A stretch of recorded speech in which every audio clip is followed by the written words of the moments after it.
everything begins with history. I've written other books before, and I've written, short pieces on history. And over the course of many years, I kept coming up against the fact that in the past, late 19th century, early 20th century, people I admired, Frederick Douglass, abolitionist, activist, revered the Emancipation Proclamation. Francis E. Harper wrote a poem about it. I recall seeing these photographs of people in the early 20th century on New Year's Day, not just celebrating a new year, but holding parades in honor and celebration of the Emancipation Proclamation. I look around in my lifetime and say, wow, no one speaks its name hardly.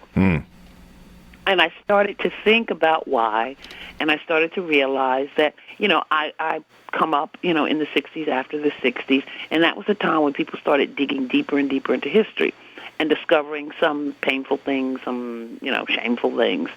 And some people started to, in a sense, dump on the Emancipation Proclamation. They said, which is true, that it declared free enslaved black people in places still in rebellion. And it didn't say anything, it didn't declare free people in places that were not in rebellion, most notably the border states, Missouri, Kentucky, Delaware, Maryland. So it's like, people started to cast it as sort of a fraud. Also the fact, I think it was Hofstadter who famously said it has all the moral grandeur of a bill of lading, because it is a document that makes our eyes glaze over, as I say in the book. But going back to the photographs of the parades, going back to the words of praise from the likes of a Douglass or a Harper, I personally started to say, you know what? If this document meant something to those people who fought like I never did, then it needs to be important to me. And what I basically came away with saying that the people who later on wanted to downplay the Emancipation Proclamation, to me it seems the problem is that they focused on the letter of the law versus the spirit of the law. And I think if we look at the spirit of the law, we can see it's a watershed document. Also, I think people forgot. I mean, I looked at it and said, you know what? Let's look at this document in terms of what abolitionists, black and white, and what black people made of it. And I think that's what we need to honor. Absolutely. You touch upon a very, very important point.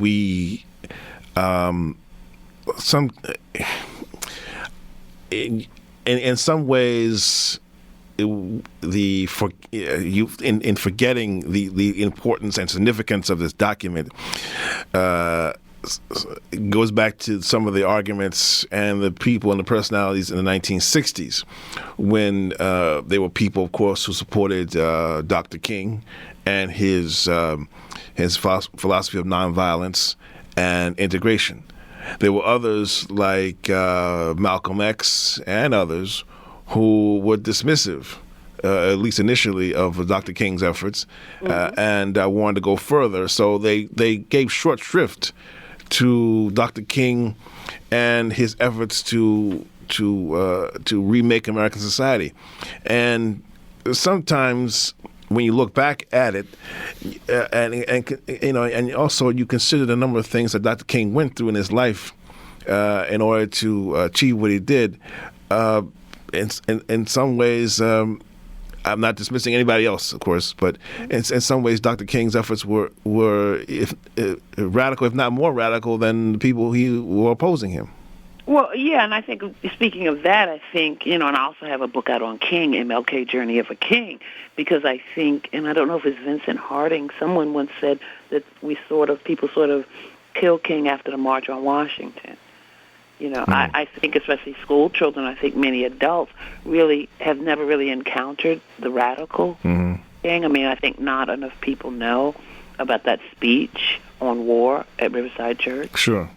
I think when I speak to people and I say what was going to be Dr. King's march had he lived that spring, and I'm surprised that many people do not know about the Poor People's Campaign. Right. And I say to him, it wasn't the Black Poor People's Campaign. It was all American Poor People's Campaign. It was about economic justice.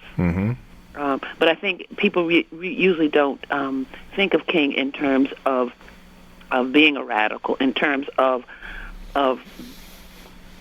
knowing that the problems in the nation, what ailed the nation, was deeply rooted in economics. Mm-hmm.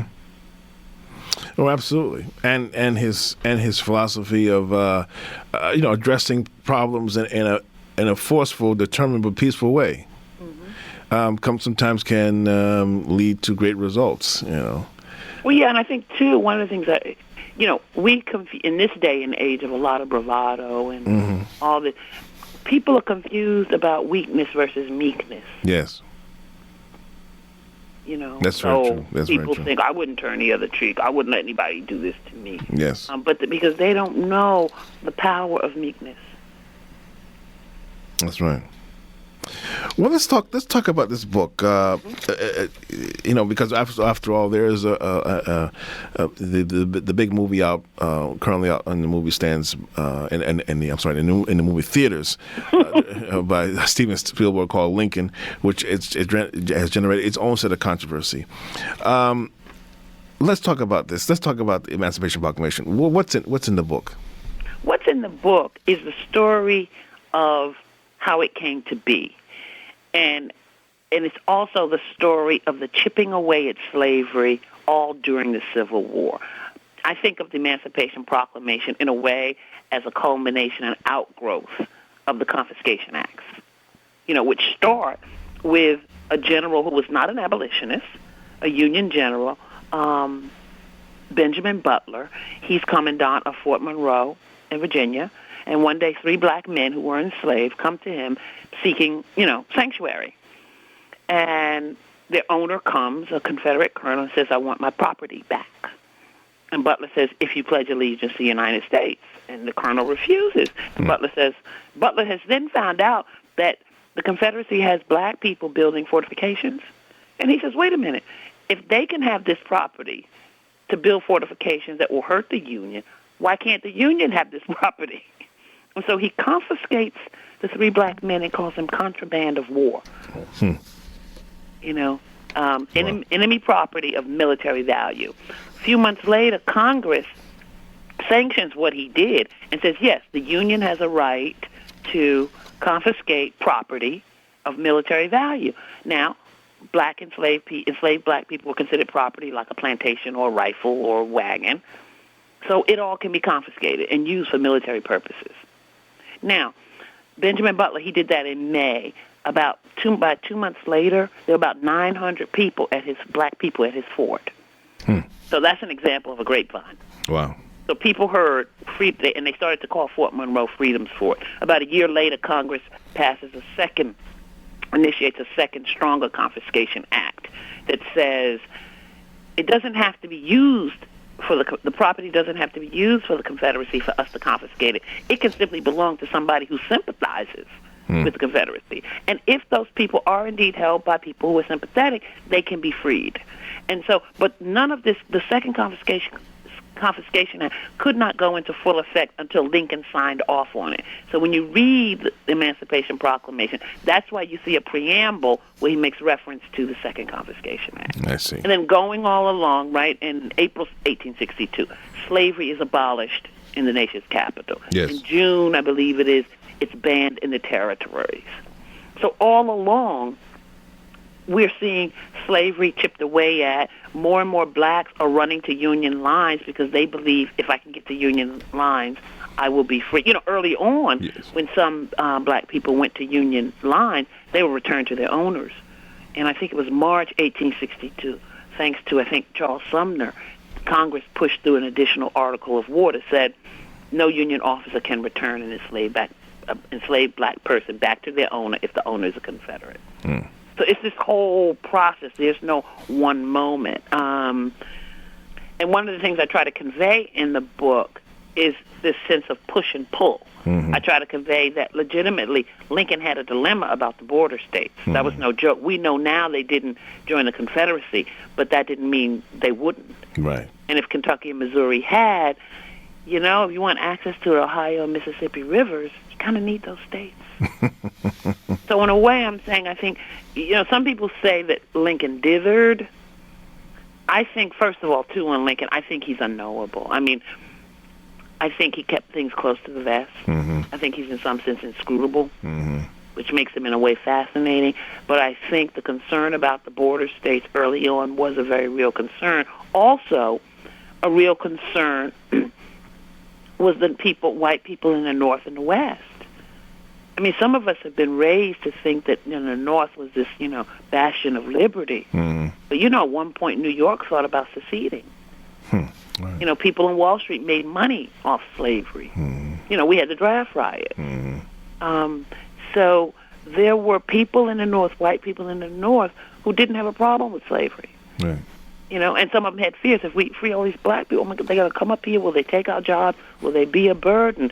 And I think in a way, even the radicals in Congress knew perhaps the best way to get people on board with liberation was to tell them it's a military move. It's a way to hurt the Confederacy. We are taking their labor.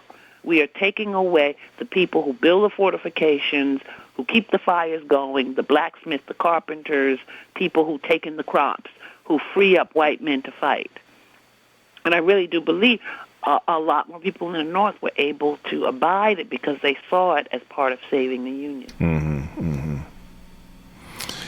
Yes, you do convey that. You know, in going through your book, you know, Lincoln, and like you said, I mean, people have tried to interpret Lincoln's moves throughout, you know, in hundreds of books, and in the movies, and like you said, people have criticized Lincoln. Say, I've heard this, as I'm sure you have throughout the years. Say, well, Lincoln really didn't like black people.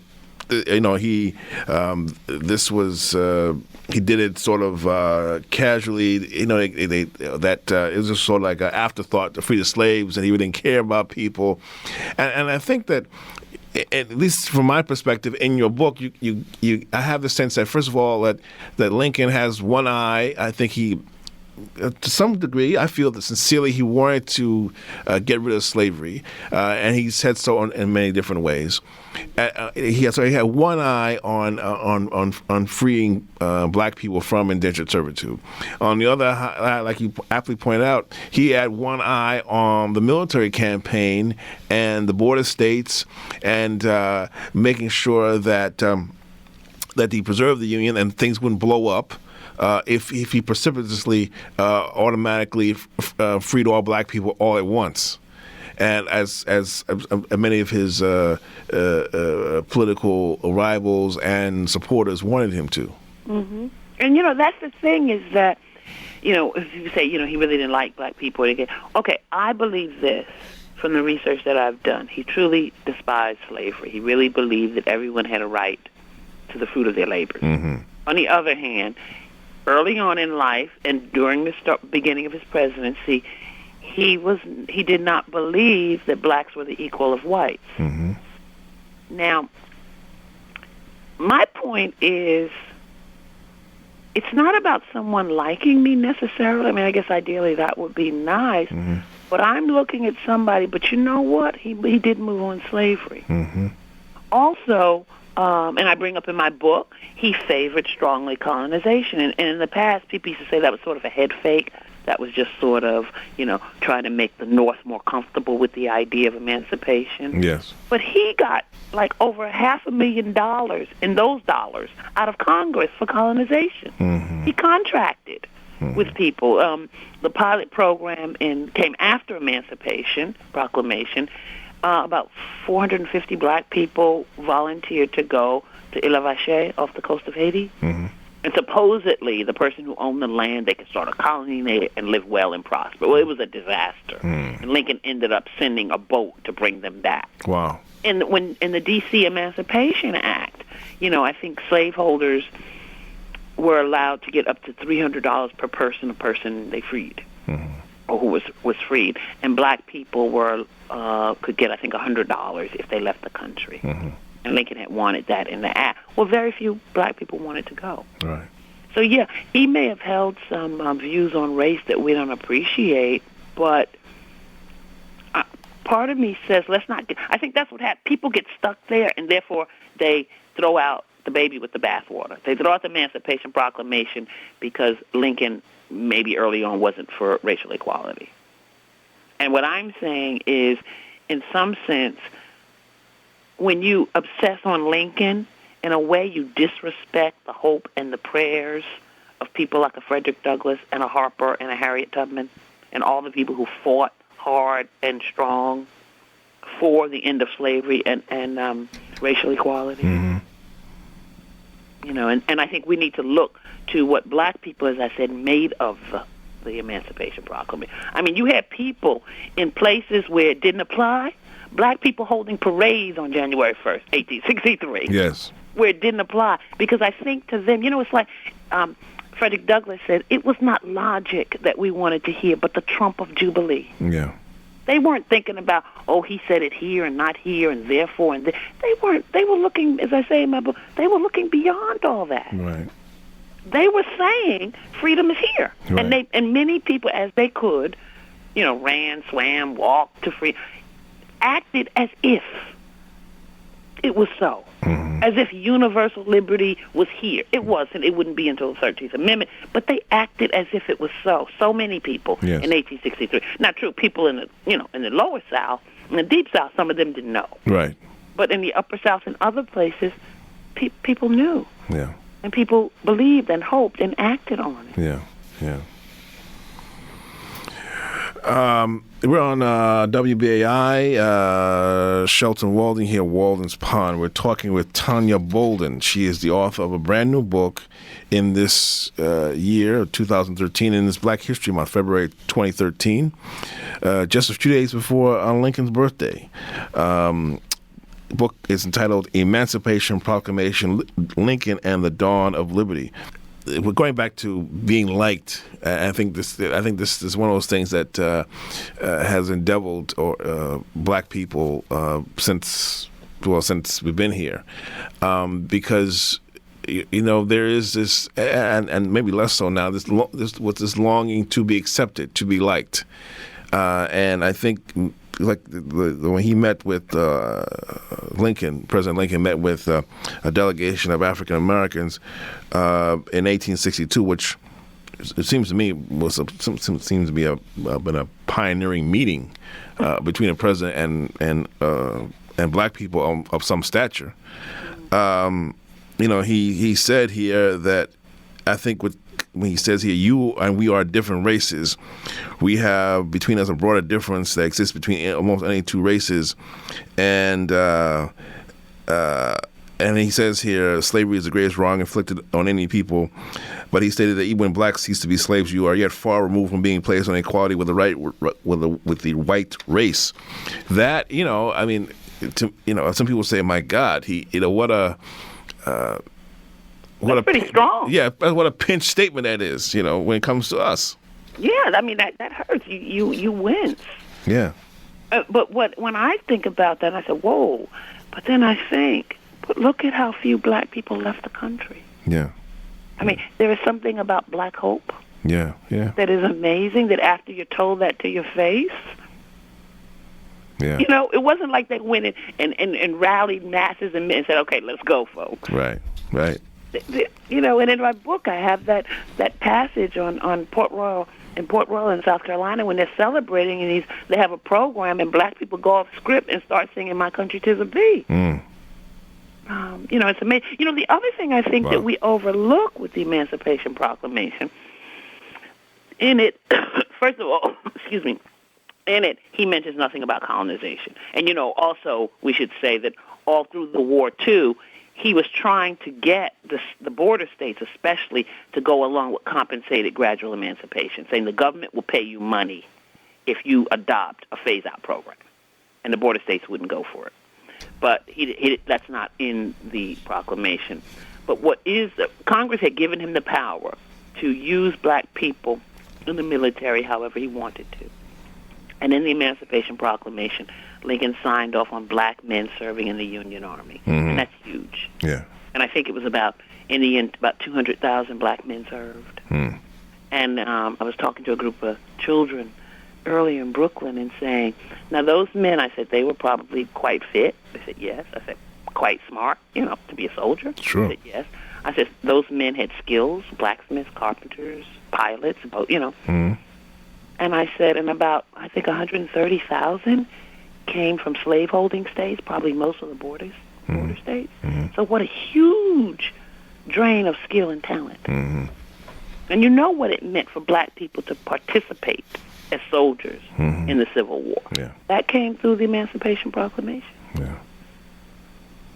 And, just to wax genetic for a minute, I mean, for those soldiers to have fought, and of course they and their ancestors had to survive the Mill Passage to come over here to survive slavery. You had to be, look, you got to be pretty strong, sturdy stuff here, Oh, I mean, as I often will tell children, I say, when I look at, what little things I've accomplished, I realize the credit goes to my forebears. Because for me to become a writer, an intellectual, to come from people who began in this country with nothing, not even technically owning themselves, if they could produce, imagine my great-great-grandfather, he must have been a genius. Yeah, right. That's right. Exactly. No, we just to digress for a second. I went to about 17, 18 years ago. I went to Senegal, to Gorée Island, and you stand over the Atlantic, and you stand there looking out over the Atlantic, and there's these tiny little rooms. And just dark and dank. And you look out over the sea, and it's a very humbling, for me, it was a very humbling experience because you realize that somebody, had to survive some people died right there and they were huddled in these little rooms. They were almost to the point of suffocation, survive a journey across the water, and I'm standing here, a couple, 200-300 years later. It's No, it is powerful, and see, for me, that's why I write so much about history, because there is power in the past. That if you do not know the past, you don't have a context for yourself. That's right. I mean, one of my examples is years ago. I was down south at a museum, and they had like a demonstration row of cotton. And I sort of bent, and I'm from New York, so I don't know from cotton. And I sort of bent over and imagined sun, flash, gruel or hoe cake or Right. Hardly any food, no money for it. That's right. And I remember saying, I will never say that I work hard again. That moment when I flash back from what I know of history, of what it was like to pick cotton in slavery or chop sugarcane, whatever, I realized that I don't know the meaning of hard work. That's because I've, immersed myself in what the ancestors. That's right. That's right. Work that they did. Absolutely. So it gives you that perspective. Or if I'm insulted or go through something, and I think about Frederick Douglass, that terrible beating. What was it in Pendleton? And yet he rises and speaks again. A price on your head, and you go on. So it gives you think, and I really believe it's Sankofa, and I think it's in, is it Reverend Johnny Ray Youngblood, who's translated it as the way out is back through. We have to go back through history. Right. To get empowered, to be inspired, and to understand who we are. No, it's true. That's true. One thing I appreciate about your book as well are the wonderful photographs and replications of documents you have here, the pictures which go along each page. It's very easy to follow here because you follow the different battles, the documents, the pictures of the people involved, the paintings. How did you put all that together there. It's quite some of the quite nice. Images, because I've done a book on Reconstruction. Okay. And so some of the images I was aware of. Mm-hmm. So, and also for this period, we have a wealth. I mean, so much was saved. Okay. Early America is really hard, Yeah. but Civil War, Matthew Brady and his people out photographing everybody. But, we have the war battle season, and afterwards people have done it. But I tried to choose in terms of reproduction quality. Mm-hmm. I tried to choose in terms of, drama. Mm-hmm. And for me, in all my books, and people think, well, because it's young for people, you got to have pictures. Well, I think it's for all people because I think, I guess what I'm trying to do with my books is reach the whole person, Mm-hmm. the intellect, the spirit, the soul, the heart. And I don't see the paintings and the engravings and the maps as just decoration Right. or adornment. I think they also become places to pause and process the information. And we need maps. If I'm going to talk about Louisiana Territory or Kansas, Nebraska, Mm-hmm. I mean, even with me, my geography is sometimes a little weak. I want a map so I can focus and say, okay, now I see. Right. Exactly. But I do think the illustrations, like I'm looking at one now of an engraving of showing, black people that makes the early D.C. that they built, the Capitol, the White House, and other federal buildings. When I chose a photograph of Frederick Douglass, I wanted to show one of him quite vigorous. Yes. Reflected what he was at that time. If I was going to include flyers for abolitionist meetings, I wanted to also show that there were flyers calling for people to attack abolitionists in anti-slavery meetings. Mm-hmm. Absolutely. So, and I kind of, what happens is I write and I sort of do picture research kind of all at the same time. Because sometimes I find, when I find an image, it inspires the way I write or what I don't write. Because sometimes I say, what, this image can tell the story. Mm-hmm. Mm-hmm.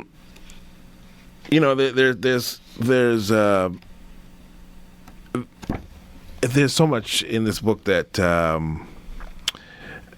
I connect during that period to the current period we're living in right now.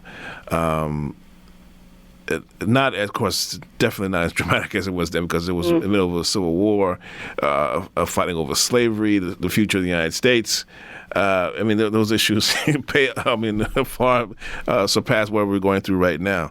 But what gets me is the fact that on some level, some people in this country for the Civil War. People joke about this all the time. It still hasn't ended. They're still fighting the Civil War, and whether it be some of these folks from the Tea Party or the fights against this president, which have been and the level of insults, which have been really pretty extraordinary.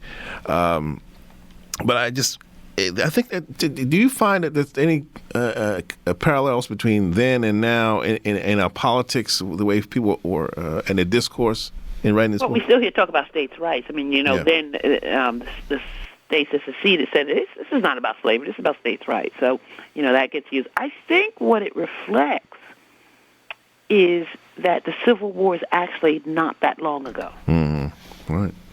When you think about it, Jim Crow is not that long ago. My parents grew up under Jim Crow. Yeah. So I think we have this sense. We have made that, huge progress. But in a way, it's not that long ago. Mm-hmm. We're still a young country. That's right. So I think, again, it's not like we're 2,000 years old and we're still bickering. Then you're like, oh, my goodness, there's no hope for you. But that's it, is that some of the same issues are still with us. Race. Who is really an American?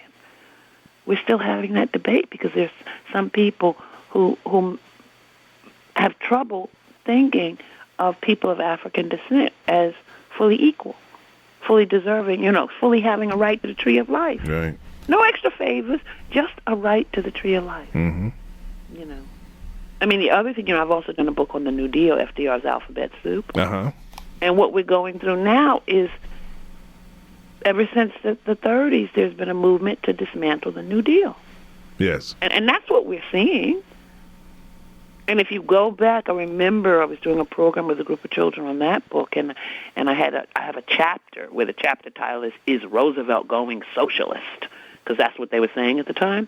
And the children said, oh, that's what they say about Obama. And I said, yeah, history repeats. So if you understand the opposition to the New Deal when it was born, then you know what you're seeing today. Yes.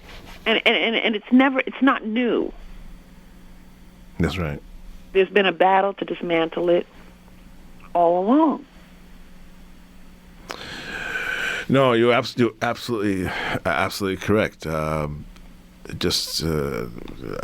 remember my mother telling me she grew up in a Jim Crow, and she said, Eleanor Roosevelt was for a time was a very, very courageous person, mm-hmm. And my mother remembers seeing a big billboard in the South with a picture of Mary McLeod Bethune and Eleanor Roosevelt, and there was some writings underneath saying this, denouncing the meeting and denouncing them and saying this is what the world's coming to, or some crude statement about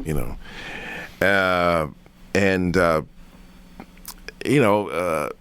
there was a lot of denunciation of Eleanor Roosevelt, particularly down south, because she flew with the Tuskegee Airmen. She did things to, help black people in some way, in small and large way.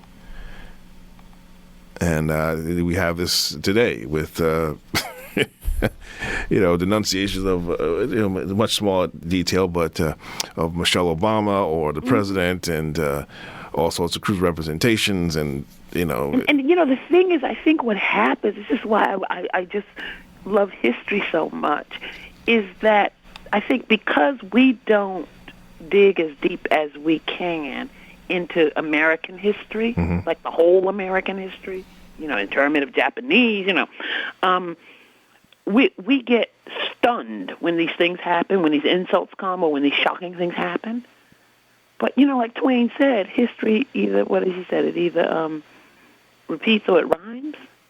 Mm-hmm. So, in other words, when I first heard people calling Obama socialist, I immediately said, oh, that's what they said about FDR. It's a tactic. Mm-hmm. Let's move on. Yes. In other words, when you know history, then you're not startled. Someone had, I think, was remarking, that the war powers basically that Lincoln took advantage of to pass Emancipation Proclamation. Like, how could he do this? And I was thinking, well, I don't think Roosevelt could have interned thousands of Japanese Americans and some German Americans and Italian Americans. It was done as a war measure. Mm-hmm, mm-hmm. And I think we forget today, I think that if we had war on our soil, couldn't the U.S. government, come into my house if it wanted to? Right, that's true. And me? That's true. For the war effort? That's right. So war powers are war powers, and presidents have used them throughout history. That's right. We've had the Patriot Act recently. Right. Exactly. And it's too. This is kind of a tangent, but I remember, I can't think which scholar a while back said something like, if Americans knew history, they wouldn't be so gullible. And I think that's why sometimes we spend so much time over the minutia. Yeah. Because we don't have the historical context in a way. That's right. And it's difficult. We live in a world where we're supposed to just be up on everything, and it's about buzz and the takeaway, and that has its place. But I think we're losing our ability to reflect and think back and say, wait a minute, has this happened before? Yeah, absolutely. I mean, how many times do we get lied into wars? And I won't go into details, but it's happened before. That's right. Remember the Maine, to hell with Spain. That's right, exactly. No, it's true. We repeat it because people have we have very short memories in this country. We remember things for a while, and then they go away. They fade away because of the passage of time. We can't live in the past. But we forget that like you said, we forget some of the important things. Oh, yeah. I mean, when I started work on the book on the New Deal, it was like maybe late 2006. Mm-hmm.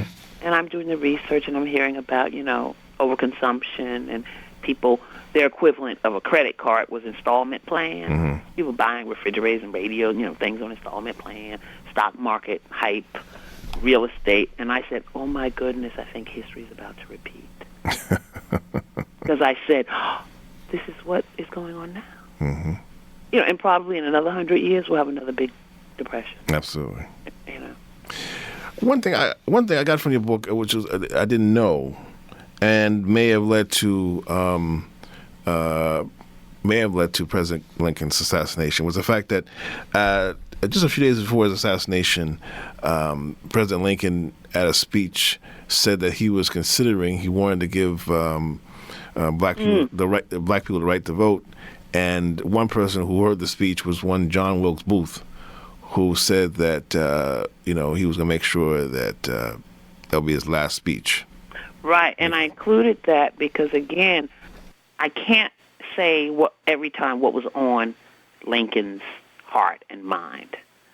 But I thought, to be honest, I needed to, just as I show what he said to those awful things he said to those men, the black men, about separation of the races.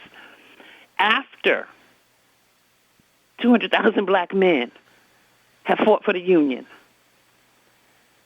then you have a president saying, you know what? I am now in favor of some black men, I think his words were the very intelligent and those who have served the Union having the vote. Now, he may still not have believed that black people were equal to whites, but he had said, you know what? These men have proved themselves. Mm-hmm. So whether it's a big step, a little step, or whatever, it's a step. And that's really significant. I mean, that's an amazing thing. Yeah, it really is for black people to have the vote. And again, that's something that maybe now we have to really stop and think about because we take it for granted. That's right. That he had this, you said in the book here. He said that on April 11th he gave a speech from the White House back on the Nation reunion, and he expressed some support for black men, the very intelligent, and those who serve our cause as soldiers having the right to vote. And one member of the crowd reportedly said that is the last speech that he will ever make. Yeah, and John Wilkes Booth made good on that. Wow. Amazing.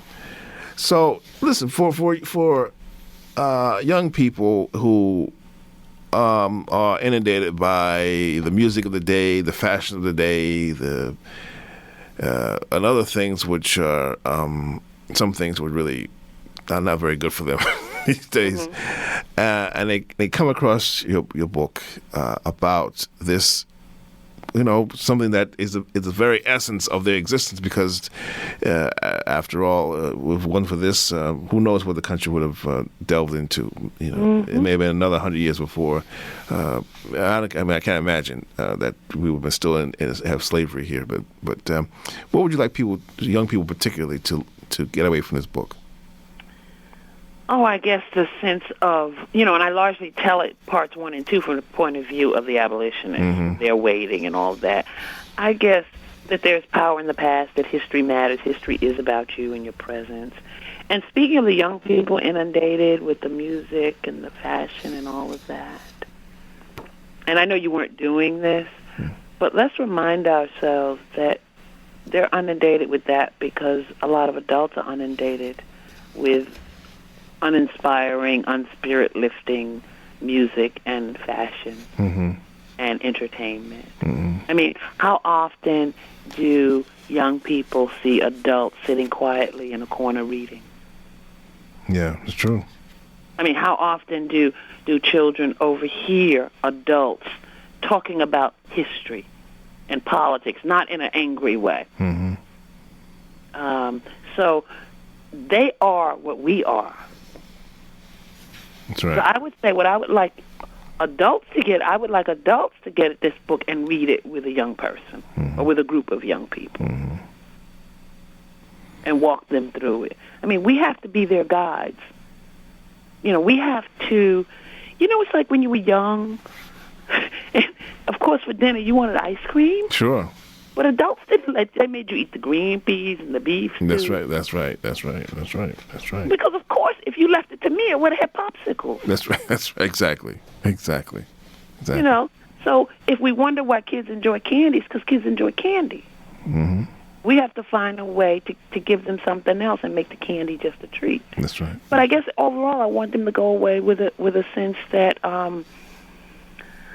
that they need to think about making history. Mm-hmm. That they need to get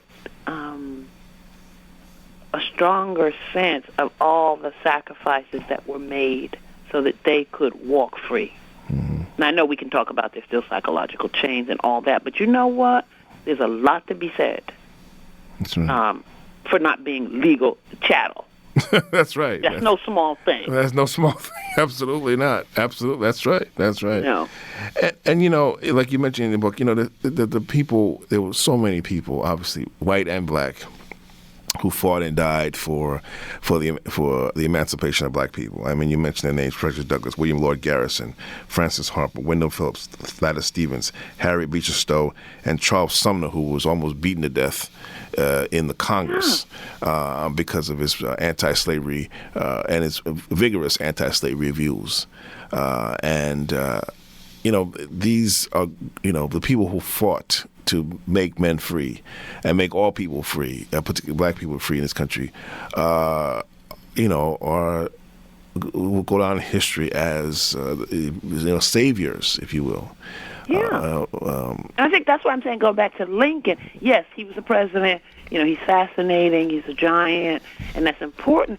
But don't get hung up on his racial views to the point that you forget about the people, the lions, yes, who were pushing him towards this. Yes.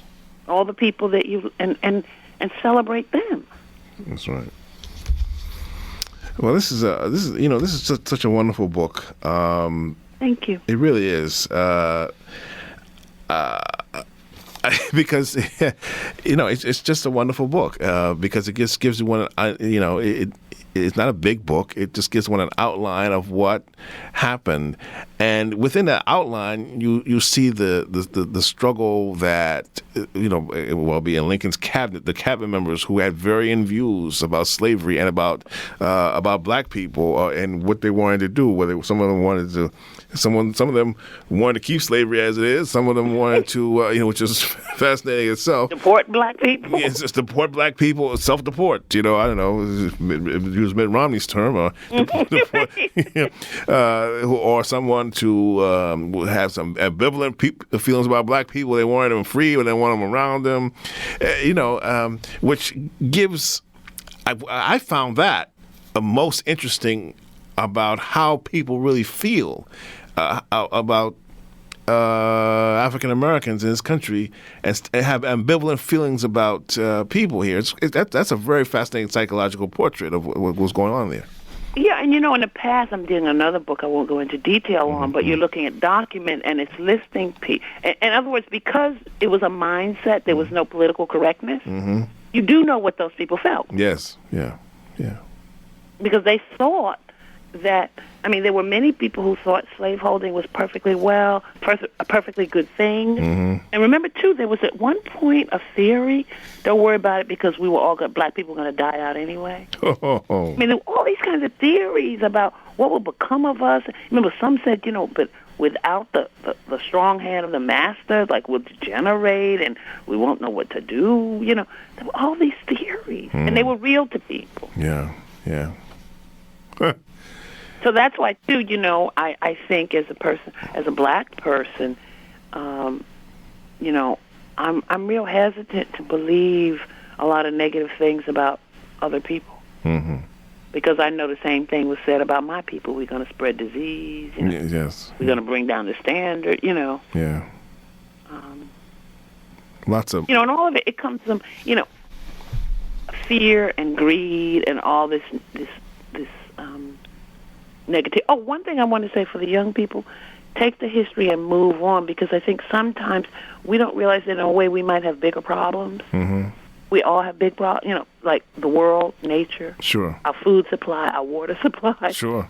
So it's like we need to get it together and come together, because we all little specks, we little human beings, we got bigger problems Yes. than race and money. Yes.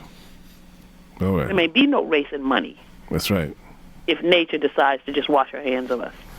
Well, that may be happening this weekend around here. Right? It says, you have used me as a a storehouse and just plundered me too much. Right. Well, to some degree, I'm kind of glad Mother Nature's in charge around here, because if man was in charge of Mother Nature, we would be in big trouble right now. Yeah, and that's the thing, I remember a friend, he was talking about, we worry about the planet, and he said she will take care of herself. Yeah, I thought, we're seeing it, she will reclaim what she wants to reclaim. That's right. That's right. Absolutely. Well, Tonya Bolden, it's been an absolute pleasure talking with you. Thank you. This has been inspiring and fun. Likewise. It's got me thinking about new books to do. Oh, excellent. Well, please, I'll have you on often and frequently. If you do so, please, I beg you, please come back and write more, please. Tonya Bolden, numerous award-winning author of Emancipation Proclamation, Lincoln and the Dawn of Liberty. Thank you, ma'am. Thank you.